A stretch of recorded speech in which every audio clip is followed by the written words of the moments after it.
وعلى آله وأصحابه ومن سار بسيره واهتدى بهديه إلى يوم الدين. اللهم علمنا ما ينفعنا وانفعنا بما علمتنا وزدنا علما. أما بعد، السلام عليكم ورحمة الله وبركاته. Matendo majivuga wachitiwa Allah, tumesaba Allah soku sasa ngane mili kuchitiwa mbaka Muhammadin sallallahu alayhi wasallam. Nami umwe wangeneja mwe okuwira nsho wachitiwa Allahu azza wa jalla. Natukyagenda mu maaso n'ekitabo kyaffe kikwatagana ku swala, su'alun wa jawab, ebibuuzo n'okuddibwamu kwabyo mu mbeera ennyangu ey'okubeera nga ate bitegeerekeka. Omuntu ogwasembayo twasembayo nga tulaba ma yataallaq ani ta'min, okugamba ekigambo amin. Imaamu ng'amaliriza okugamba nti ghayril maghdubi alayhim waladdallin. Twalaba amateeka agatambulira ku nsonga eyo, ne tulaba n'ekigambo amin kiramulwa kitya. Nabwe kityo olwali omukkirize nantaqil ila alqiraa ba'da alfatiha. Naye agamu ku mateeka agatambulira ku kusoma essura oba aya oluvannyuma lw'okumaliriza suratu al-Fatiha mu swala. Ekibuuzo ekyasooka ku nsonga eyo kyali kigamba nti ma hukumu qiraatu suratu ba'da al-Fatiha. Kiramulwa kityo omuntu wamaliriza okusoma al-Fatiha n'abeera nga agoberezaako essura endala oba aya yonna yonna gy'aba asobodde. Sheikh yagamba nti hukumuha al-istihbab, kyagalwa, makulu si kyatteeka okubeera nti omuntu bw'aba amaliriza okusomayo oba okusoma al-Fatiha, kubanga twalaba nti al-Fatiha rukunu min arkani madha as-sala. Eyo yo nga bwe yagamba sallallahu alayhi wasallam, la salata liman lam yaqra bi fatihati al-kitab. Tayina sala oyine atasomye ki? Atasomye al-Fatiha. Nabwe kityo okwongerezaako essura oba aya yonna yustahabu, kikola ki? Kyagalwa okubeera nti omuntu agyongerako, naye nga si kyaki, si kyatteeka. Kansubire nti ensonga eyo etegeerekese. Ekibuuzo ekiddako, law iqtasara al-imam aw al-ma'mum ala al-Fatiha faqat wa raka'a fama hukum hadha. Singa imam asaaza abantu oba omugoberezi n'abeera nga bw'amaliriza al-Fatiha akomyawo talina kyakoze eki kyayongeddeko, waraka'a n'akutama n'agenda ku maki, ku maviivi. Fama hukumu hadha, ekyo kyo kiramulwa kitya? Sheikh yagamba nti makuruhu, kikola ki? Kitamwa. Liannahu khilafu sunna al-ma'huda, olw'ensonga kyawukana n'enkola y'ekitiibwa omubaka Muhammadin sallallahu alaihi wasallam eyali emumanyiddwako nti bwe yamalirizanga okusoma al-Fatiha yagoberezaako ki? Essura. N'agamba naye wassalatu sahiha, esswala ebeera nti? Ebeera ntuufu. Bategeerekesaako, si kyatteeka, naye ate omuntu singa akireka nagamba kankome ku al-Fatiha yokka, wefenna tugamba kyaba akoze kitamwa, olw'ensonga kyawukana n'enkola ya Nabi Muhammadin sallallahu alaihi wasallam eyali al-ma'huda, yali emanyikiddwa ku ye. Teweyamalirizanga okusoma al-Fatiha yagoberezangako ki? Yagoberezangako essura oba aya yonna yonna. Nabwe kityo naye ng'esswala esigala nti fassalatu sahiha, esswala esigala ntuufu. Sheikh bambuuza ekibuuzo ekiddako 868 nti hal hadhihi al-karaha tashmal ar-rak'atayn ath-thalitha war-rabi'a. Waggulu Sheikh atulaze nti omuntu okusaala n'asoma al-Fatiha n'akomaawo n'agenda ku maviivi kitamwa, newankwadde esswala ebeera nti? Ebeera ntuufu. Kati bambuuziza ekibuuzo, okutamwa kuli okukulembedde waggulu kwatulaze nti kitamwa kutwaliramu eraka ey'okusatu n'ey'okuna, naddala ku swala nga magharibi, isha'i, dhuhuri ne asiri ezina mu raka isukka mu mmeka? Mu bbiri. Nti amakulu bw'abanga ku raka ey'okusatu ku magharibi oba ku raka eyokusatu n'eyokuna ku isha ne dhuhuri ne asiri bw'aba tasomye essura ng'akomye ku al-Fatiha okutamu okwo nako kutwaliramu esswala ezo amakulu eraka ezo ezazeeyongeddeko Sheikh yagamba nti la tashmaluhuma okutamwa kuno tekugenda kukukola ki okubeera nti esswala ya magharibi n'esswala ya ishai n'esswala ya dhuhuri ne asiri ezo eraka eziddako singa omuntu aba alesse okusoma essura oba aya ekyo tekiri makruh tekikola ki tekitamwa kuli fenna kyagamba nti fayumkin kisoboka al-iqtisaru fihima ala al-fatihati faqat asobola okubeera nga akoma ku al-Fatiha yokka kitegeerekese olw'ensonga obujulizi wajja nga bulaga ti omubaka Muhammadin sallallahu alaihi wasallam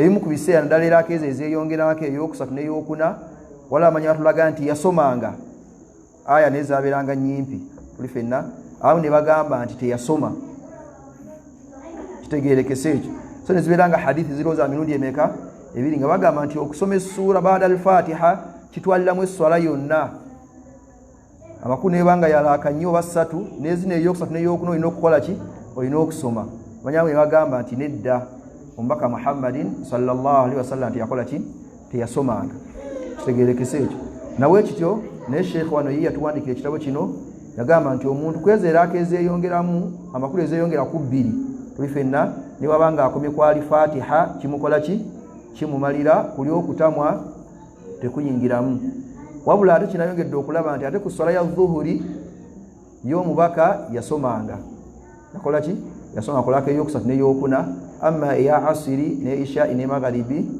ekyo kyo kyasinga okubeera nga kimeka nti omubaka teyakola ki teyasomanga kategeerekesaako naye nga mu mbeera yonna yonna nti okusoma essuura oluvannyuma lwa al-Fatiha sikyatteeka sikyatteeka wabula ate omuntu wabanga afunye akaseera akasoma naddala nga babadde bamusaaza ogeze imaamu n'awanvuyamu tagaana kubeera nga akola ki tagaana kubeera nga ayongerako essuura wallahu a'lam ekibuuzo ekiddako ba'dhu al-a'imma sukutuhu tawil ba'da qira'ati al-Fatiha limadha abamu ku baimaamu basirika okusirika kwabwe kuwanvuwa nnyo nga bamaze ki nga bamaze al-Fatiha nsonga ki yali abuuza kumanya tuwamaliza ogamba nti wala ddaalin bifenna waliwo baimaamu abamu nga basirika akabanga akaki akawanvu nga tanakutandika kusoma ki ssuura yonna kati abuuza limadha lwaki ekyo weekiri sheikh yagamba hujjatuhum tamkinu al-ma'mum min qira'ati al-Fatiha ba'da qira'atihim asose kuwa nsonga yona amubuuzizza lwaki abamu bakikola namugamba ensonga yaabwe basobozese mubagala kusobozesa abagoberezi nabo okubeera nga basoma al-Fatiha oluvannyuma lwa imamu okukola ki okusoma nga bwe twalaba nti qira'atu al-Fatiha khalfa al-imam mas'alatun masail ikhtalafa fiha al-ulama manyi bakola ki bayogana waliwo abagamba nti kyatteeka omuntu nawabanga asaidi mabega wa imam okubeera nti asoma ki al-Fatiha kyekimu swala za lwatu oba zaki za kyama abamu ne bagamba si kyatteeka tuli fenna olwo n'ekigambo ekyokusatu ekijjamu ne bagamba nti imaamu bw'asoma mu lwatu bo tebasoma wabula ate mu kyama bakole ki basome tuli fenna kati sheekh hujja gyaleese okuddamu lwaki bano basirikamu bali ku masala agagamba nti kyatteeka omuntu okusoma al-Fatiha kyekimu asaidde mabega waki wa imaamu oba asadde yekka kati nga kitegeeza imaamu okusirikamu okwo kuba kusobozesa bano abagoberezi basobole okusomerawo ki al-Fatiha kitegeerekese ekyo so ayagadde kusooka kuddamu oli lwaki okusirika okwo abamu bakola ki abamu basirika newankubadde nga abamu tebakola ki tebasirika era ekibuuzo ekyo kikyaddako wansi nga sheekhe bamubuuza hal hadha sukut ba'da al-Fatiha lahu sanaduhu shar'i okusirika okwo okubeerawo imaamu ng'amaliriza al-Fatiha kuliko obujulizi kuliko hadithi erina obujulizi oba sanad olujegero olunywevu mu kubeera nti omuntu imaamu alina okusirika waawo asobozesa omugoberezi okusoma al-Fatiha? Sheikh yagamba nti la sanada lahu, kiriko bujulizi bukinywezaawo ekyokubeera nti imamu bw'amaliriza al-Fatiha akole ki? Asirikemu. Walam yathbut anna nabiyya sallallahu alayhi wasallam fa'ala hadha, era tekimanyikiddwa, tewali obujulizi bumanyikiddwa nti omubaka Muhammadin sallallahu alayhi wasallam yasirikangamu nga amaze okusoma ki? Nga amaze okubeera nga asoma al-Fatiha. So nabwe kityo yagamba nti law fa'alahu, abekubanga yakikola nga bwe yamalizanga okusoma al-Fatiha yakola ki? Yasirikangamu olusirika olusobozesa bano okukola ki? Okusoma al-Fatiha. La sa'alahu as-sahaba anhu, basahaba era bali bakimubuuza, kama sa'alahu Abu Hurairata, nga Abu Huraira bwe yamukola ki? Bwe yamubuuza an sukutihi ba'da takbirati al-ihram. Yo hadithi twagirabako, ombaka bwe yatandikanga sana agamba Allahu akbar, yasirikangamu akaseera awo, kitegerekese nga tanandika kusoma al-Fatiha. Kati Abu Huraira bwe yamulaba agamba ya Rasulallah, nalabye okusirikaako wakati w'okutandika eswala takbiratu ihrami n'okusoma al-Fatiha, kiki wabadde oyogerera awo? Kitegerekese ekyo. Era omubaka Muhammadin sallallahu n'ambula ebigambo byali ayogererawo ng'amugamba eddua eggulawo ki? Essala, eddua egamba Allahumma ba'id bayni wa bayna khataayaya kama ba'adta bayna al-mashriq wal maghribi. Hadithi nga gyekola ki? Eddua nga gyekoma kwana nayo weeri. Tubifenna zizimu ku dua ezajja nga zisomebwa oluvannyuma lw'okutandika ki? Okutandika essala. Kitegerekese tulina gye twasinga okumanyira, yegamba etya? Subhanaka Allahumma wa bihamdika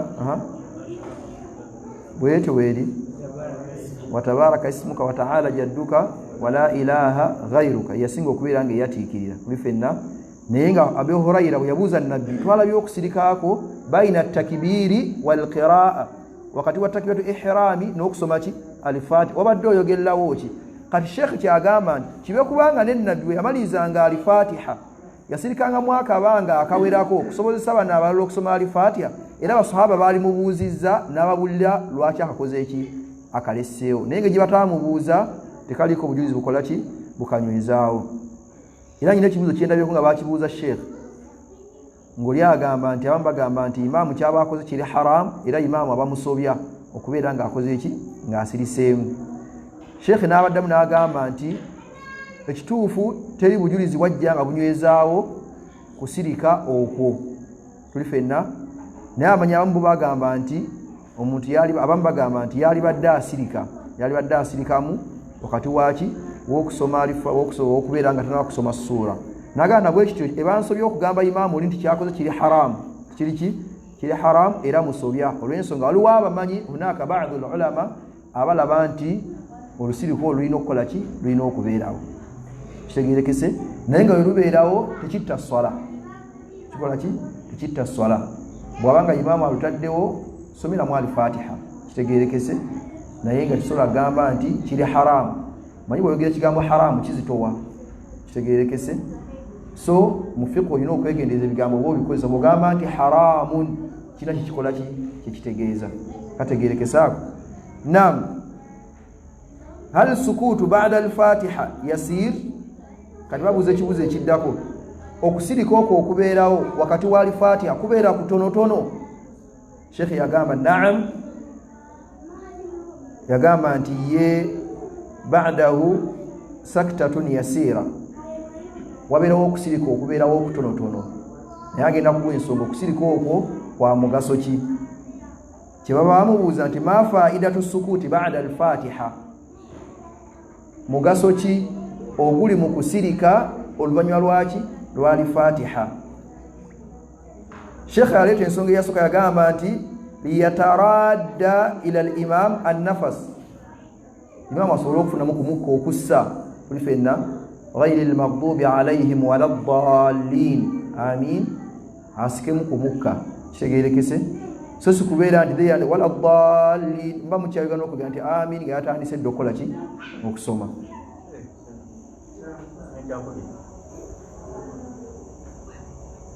Kyakumeka?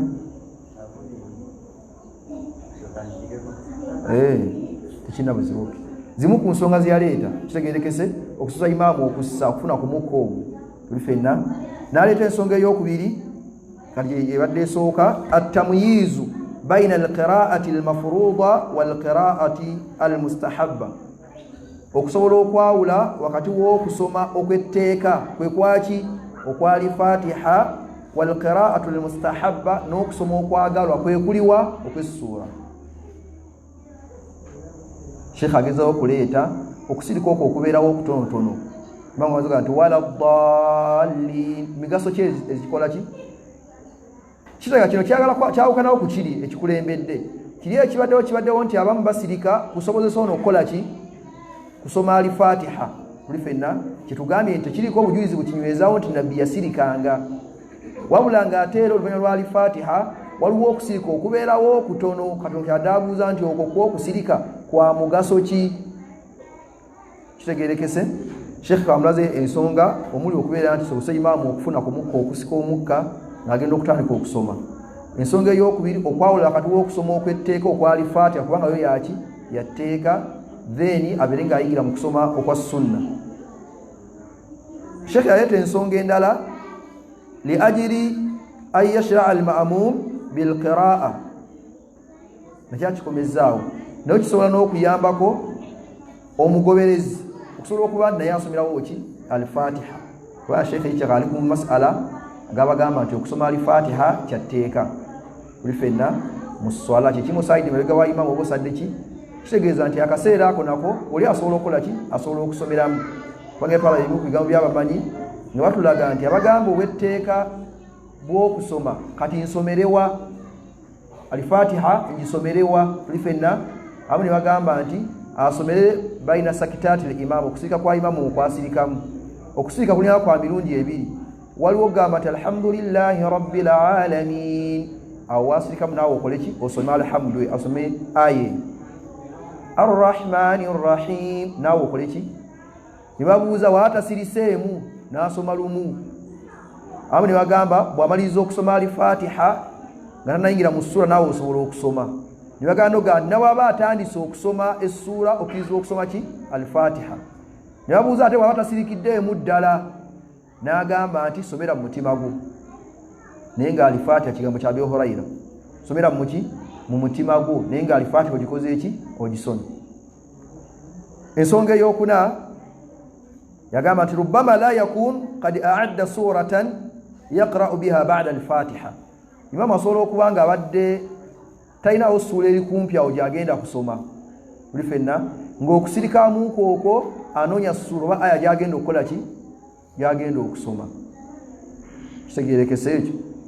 Naam kyagamba nti fayata'ammal maadha yaqra n'asooka kufumiitiriza nsome aya ki kategeerekesaako gyonna ezo ensonga zonna zisobola okuyingira ku kusirika okwo okubeerawo nga imaamu amaliriza okusoma ki okubeera nti asoma al-fatiha. Naam hal min al-mashru' italatu al-qira'a ba'da al-fatiha kiriko obujulizi obukinywezawo okubeera nti omuntu wamaliriza okusoma al-fatiha awa essula gy'asoma awanvuye al-itala okuwanvuya al-qira'a nga maze okusoma al-fatiha makulu asome essula empanvu. Sheikh yagamba naam ye naye ahyanan agamba akakulu nnyo okuwanvuya kikirizibwa naye ahyanan ebiseera ebiki olwo kibeera nga tekyetaagisa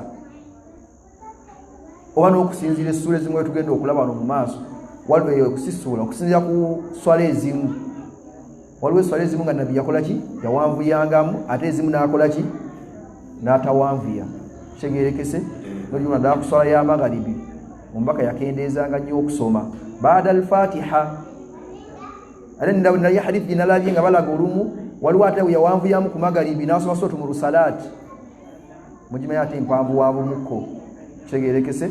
So Sheikh kyagambye nti naamu yushra yani mashiru kiriko obujulizi naye ekyo waba kikola ekyokuwanvuya ahyanan takifula kyalubeera n'osaaza abantu magalibi n'osoma peegi namba kitegeerekese ekyo. Naam ما الذي يشرع به في تطويل القراءة في الركعة الأولى عن الثانية؟ kiriwo ekitukakatako mu kuwanvu y'okusoma wakati w'eraka esooka n'ey'okumeka n'ey'okubiri kiriwo ekiri mashiro amakulu abanga abuuza tuwanvu y'esooka yewanvuwa oba yakubiri amakulu abanga abuuza tuwanvu y'ekyenkana ki wakati w'eraka ez'emmeka ebbiri Sheikh yagamba nti yushra an yutila fi al-ula wa yaqsuru fi ath-thaniya awanvuye kulaka esooka kuyokubiri akendezeemu bwete swate bwe ino okubeera amakulu eswala ina kubeera nga etandikira waggulu negenda ng'ekola ki negenda ng'ekka naye osanga oli alikijjako kyannaku bw'asoma kul huwa Allahu ahad tuli fenna ali luli n'asoma al-qari'a olaba nti zaawukana kitegeerekese so bwe kiba nga kyekyo tandika ne al-qari'a then ozzeko osome egiddako bwetyo mu mbeera paka eswala weekola ki amakulu omuntu naye ng'alaba eswala nti ekola ki etambula niyo olaba atamayinza okusoma n'asoma ekintu wano mu laaka esooka ate mu yookubiri n'akola ki n'awanvuya so tugamba nti yushra an yutila fi l-ula okuwanvuya mu laaka ekola ki esooka wa yaqsur fi thaniya n'abeera ng'eno eyookubiri ebeera mpewufu mukko kweri ekoze eki kweri esoose naam halil italatu fi salawati ba'da al-fatiha mutafawita kibadde kyagala okufaananamu n'ekiri okuwanvuya okwo ku swala okusoma ba'da al-fatiha okuwanvuya okwo kwawukana at-tafawut fenna Sheikh yagamba nti naam ye takhtalifu al-qira'a bi ikhtilafi as-salawat ngena denchogeddeko nti okusoma kuno balwali fatiha kwawukana okusinzira ku swala okusinzira ku ki okusinzira ku swala فالقراءة في صلاة الفجر أطول منها في سائر الصلوات الخمس أتشوف لبيلكو okuwanvuya ku swala ya fajr eya subuhi kuwanvu muko bakusingako eswala zonna ezisigadde mmeka ezisigadde zine nnya kitegeeza ku fajiri okuwanvuwamuko kulina okubeerawoko kitegeerekese thumma dhuhuri ne dhuhuri bwetyo thumma al-asri ne asri wal isha ne isha thumma al-maghribi ghaliban ne biseera bimu maghribi solo kola ki solo kubeera ng'oli awanvuyamuko naye nga zigeze zaawukana kitegeerekese naye nga fajiri yezikola ki yezisinga okubeera ng'ekola ki ewanvuwamu n'agamba naye wal qira'atu fi salati al-layli ataawo atwal min dhalika kulli ate bw'obanga osala swala ya salatu al-layl swala esalibwa baada salatu al-isha'i wetandikira paka emabya lwekola ki okwo mina sunna okuwanvuya sunna ya qiyamul layli kola ki kuwanvuya kitegeerekese ekyo naam agamba naye wasunna italatu al-qira'a fi rak'ati al-ula akthar min ath-thaniya kama ra'ayna nti ekiri sunna kuwanvuya raka'a esooka then okwawukanawo ku yookubiri amakulu okuwanvuya kulaka esooka kubeere nga tekwenkanankana neraka ey'okumeka ey'okubiri wa an yaj'ala al-qira'ata fi al-akhirayayn aqsar min al-awwalayayn qadira nisf okuwanvuya kulaka ebbiri ezisooka kubeere nga kwawukanawo ku kuwanvuya kulaka ebbiri ezikola ki ezisembayo amakulu zibeere nisfu half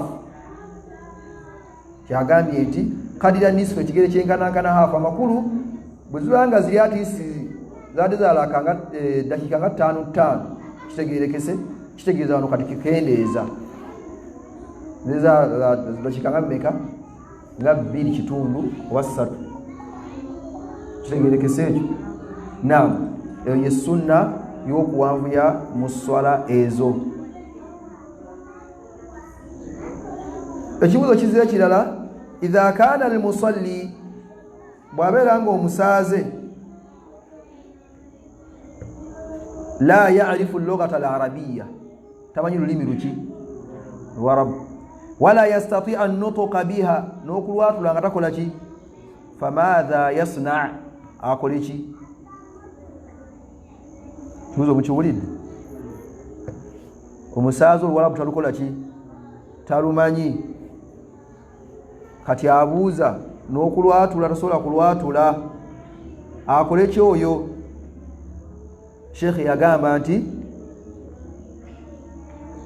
ladaina qaida shar'iyya, tulina formula ate nga ya mu Busiraamu ng'erimu aya yagamba atya Allah, la yukallifu Allahu nafsan illa wus'aha. Allah tawaliza mwoyo gonna gonna kye gutayinaako busobozi. Aya eyokubiri fattaqullaha mastata'tum, muteke mu nkola amateeka ga Allah okusinziira ku busobozi. Kitegeerekese. Waqala an-nabiyyu sallallahu alayhi wasallam, nabi nagamba nti idha amartukum bi amrin, bwe mbagamba balagidde ensonga yonna, fa'atu minhu mastata'tum, mukole kye mwinako obusobozi. Kati obusobozi tawina, tasobola kubyogera. Buli fenna kati ekyokukola aba alina kukola kiri mu busobozi bwe, tuyinza okulaba mu kibuuzo kiyinza okuddako wansi awo. Idhan falyukabbir bilughatihi. Sheikh agamba kati takbira abagireeta agireete mu lulimi lwakola ki, lwategeera. Wala harajun alayhi, talina muki, talina musango, liannahu la yastati'u ghayra, talina kyasobola. Kitegeerekese ekyo. Sotajaganza olwalabu sinadduyiga sisana kubyogera, esola kansooke njikole ki, kansooke njireke. Sheikh agamba nedda ajogere muri ati sisi ayogere mulimi lwakola ki, lwategeera, naye ngera bwe tumukubiriza n'okuluyiga. Kitegeerekese ekyo. Olw'ensonga olulimi Oluwarabu luli akimal, lusinga okubeera olujjuvu mu kujjayo amakulu g'ebigambo ebyo.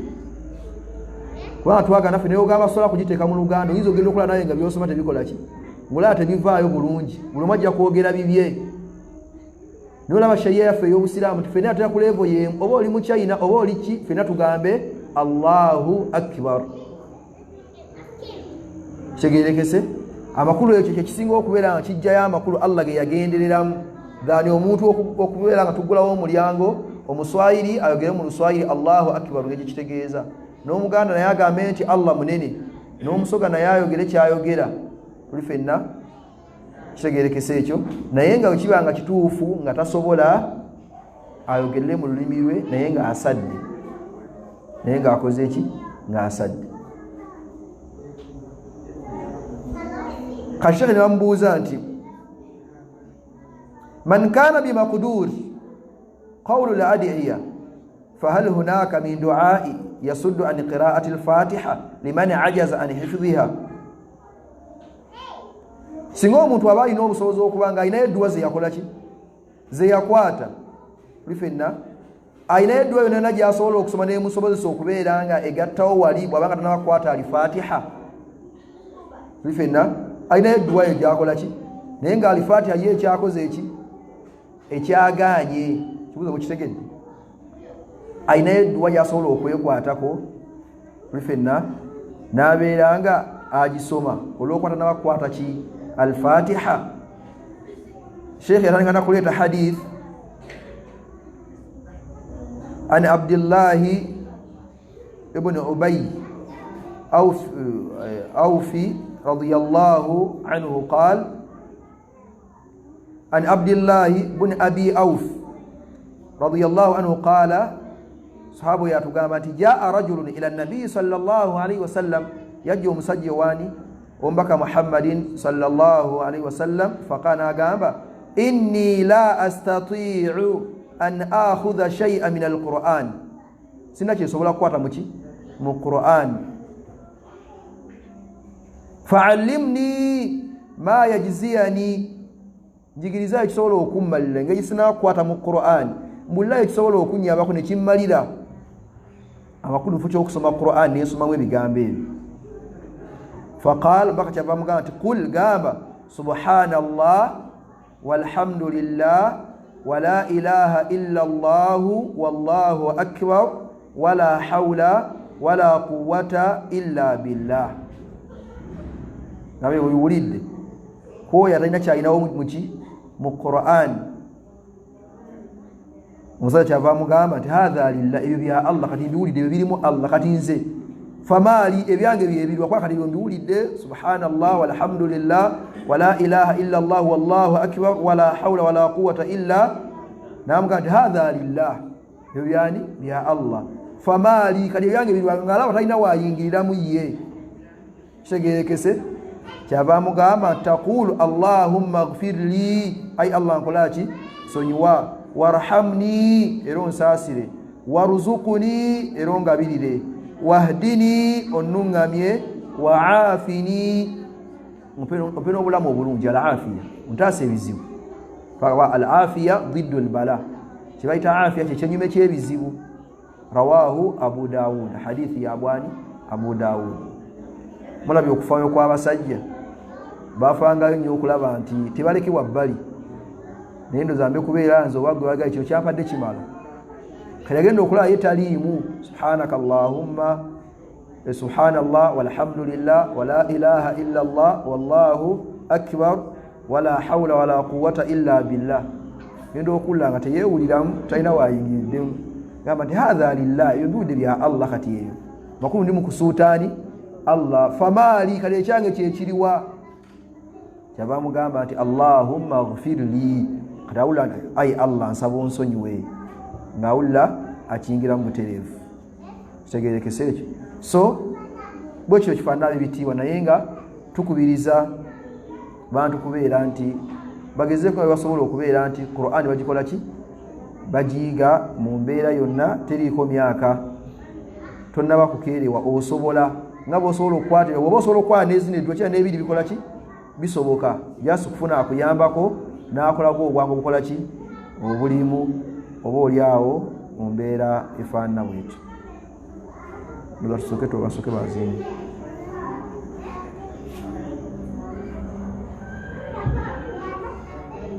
we're not opposing it.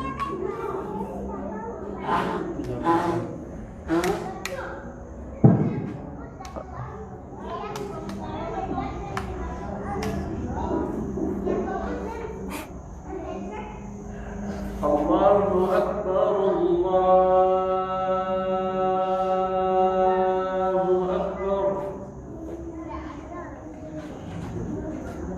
Allahu Akbar,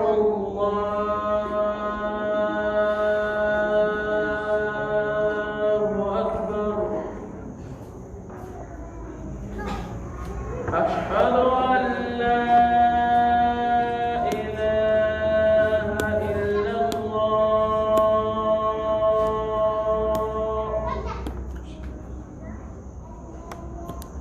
أشهد أن لا إله إلا الله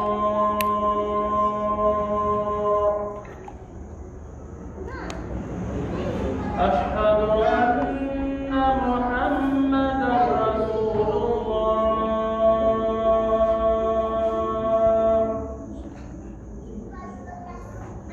أشهد أن محمدا رسول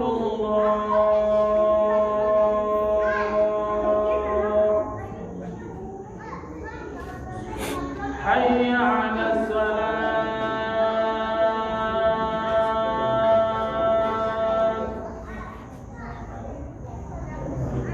حي على الصلاة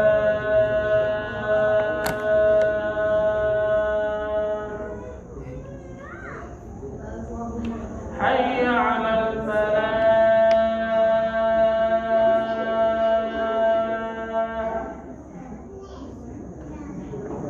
حي على الفلاح.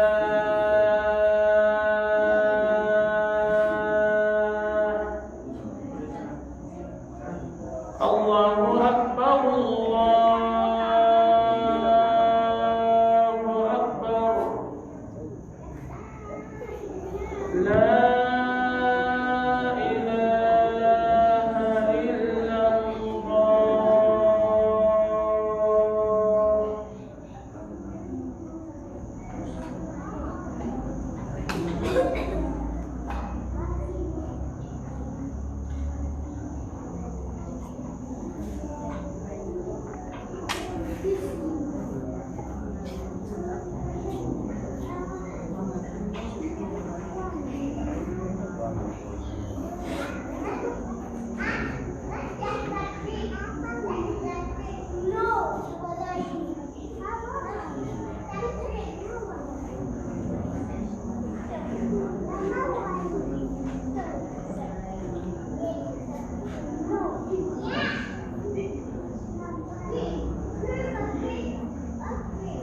الحمد لله والصلاة والسلام على رسول الله صلى الله عليه وسلم وعلى آله وأصحابه ومن والاه. نعم twali mukulaba singa omuntu aba alemereddwa nga talina kyakwata mu Qur'an. Ono omusajja ajja omubaka Muhammadin sallallahu alaihi wasallam nga abuuza akola atya bifenna mbaka nabeera nga yamuwa ebigambo by'okukola ki ebyokwogera. Naam, hal yushra'u waslu akthar min aya bi ba'dha, kikirizibwa okubeera nti omuntu ayunga aya n'agiyunga ku ndala bw'abanga asoma n'ayunga aya n'asoma aya n'ayungako enki amakulu nga tasiriseemu. Sheikh yagamba nti min hadi nabii sallallahu alayhi wasallam, ku njigizo y'ekirombaka Muhammadin sallallahu alayhi wasallam, at-tarassulu wal wuquf ala ru'us al-ay. At-tarassul yaani al-butu, okusoma empola mpola, wa adam la ajala, n'obutanguyiriza musoma z'ekirombaka Muhammadin sallallahu alayhi wasallam, n'obulungambu mu kusoma Qur'an yagisomanga biduni ajala, watali kwanguyiriza tulifenna. Wal wuqufu ala ru'usil ay, ngera akoma ne ku aya wezikoma makulu wayimirira alhamdulillahi rabbil alamin arrahmanir rahim. Kata wawulanya jibaita ru'usul ay, aya wekola ki wekoma. Yali sunna y'omubaka Muhammadin sallallahu alaihi wasallam. Wa adamu wasl akthar min aya ma al-ukhra, tiyali nkola ya nabi Muhammadin sallallahu alaihi wasallam kubera nga ayunga aya najunga kenki ngenda endala. Ila wa dhakara ibn Taymiyyah rahimahullah anna wuquf al-qari ala ru'us al-ayat sunnah. Sheikh ibn Taymiyyah yagamba nti okuyimirira ko omusomi yenna nga asoma Qur'an nayimirira aya wekoma kiri mu sunna, kiri mu ki kiri mu sunna. Naye ngoli waba kikoze n'ayunga tekitta swala tulifenna, naye ng'ekisingako kwe kusoma nga toyunze. Okujja kwa lwaba akikira ne bagamba nti okuba kuyunga akisobe tugeze bwagamba nti alhamdulillahi rabbil alamin, kitegerekese. Then kati naddayo ekyali badde ekigambo ekisembayo atugeza alhamdulillahi rabbil alamina n'agattako ekiddako, kitegerekese alhamdulillahi rabbil alamin, n'asooka n'ayimirira n'alaga nti aya ekomaawo, then naddayo n'anona najja n'agatta, kitegerekese. Naye ng'ekisingako obulungi kubeera nti tuyimirire aya ezirina okukola ki. Naye ekyo kyo bakigamba naddala ku aya ezirina amakulu nga gagoberegana. Waliwo aya nga bw'ogisoma amakulu n'okomaawo weekomye amakulu gaba tegavuddeeyo bulungi, ng'olaba amakulu gaayo gaggweerayo kwene ey'okumeka kwene ey'okwe amakulu ekyatambula wamu, kitegerekese ekyo. Naye nga la awula ekisingako obulungi kuyimirira aya ennyinyi weekola ki weekoma. Ma hukumu itwalatu al-imam fi al-qira'a, kiramuno kya imaamu okuwanvuya bw'abanga asoma. Sheikh yagamba nti la tajuzu itwalatu al-imam lil-qira'a bi akthar mimma jaa fi sunna, imaamu takkirizibwa kuwanvuya ekigenze wale kyawukana ku sunna z'ekirombaka Muhammadin sallallahu alaihi wasallam. Era wa min ad-dilalat ala fiqhi al-imam, n'ekimu ekiraga obukugu bwa imaamu bw'ayina n'obumanyi bwe muraatuhu li ahwali nnas, okutatabaa n'okulondola embeera z'abantu basaaza batya. Yagamba sallallahu alaihi wasallam idha amma ahadukum an-nasa, omukumu wabanga akulembedde abantu falyukhaffif, akendeeze tawanvuya nnyo, at-takhfif. Lwaki? Fa inna fihim as-saghir, mulimu abaana batabaze mu ssala okusaala,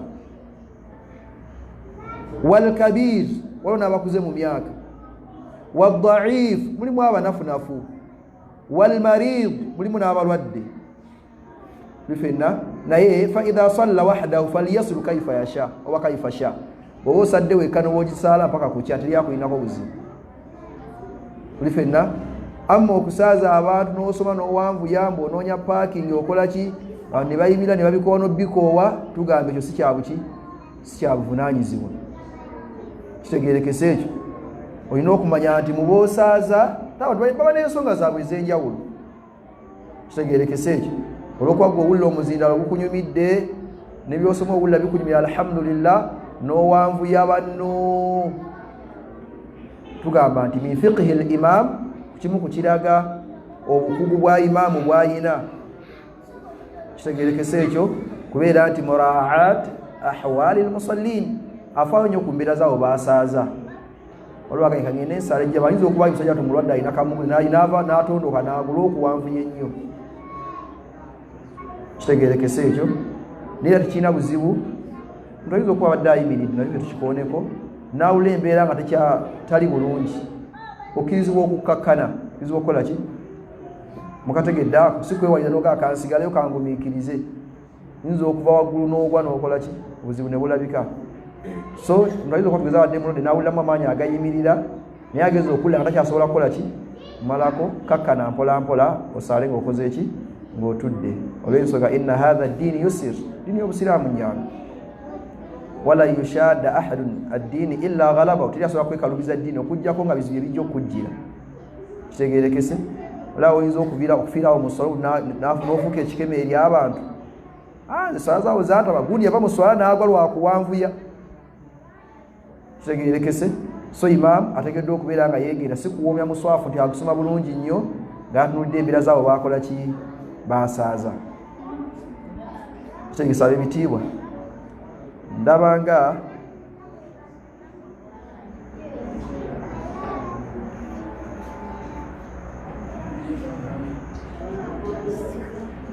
kati ninyo era tujja okutandika ku takbiratu al-intiqal. Takbiratu al-intiqal takbira y'okujjuuka tujja okutandikira ndowooza tulabe takbiratu al-intiqal yeetya mateeka ki agagitambulirako.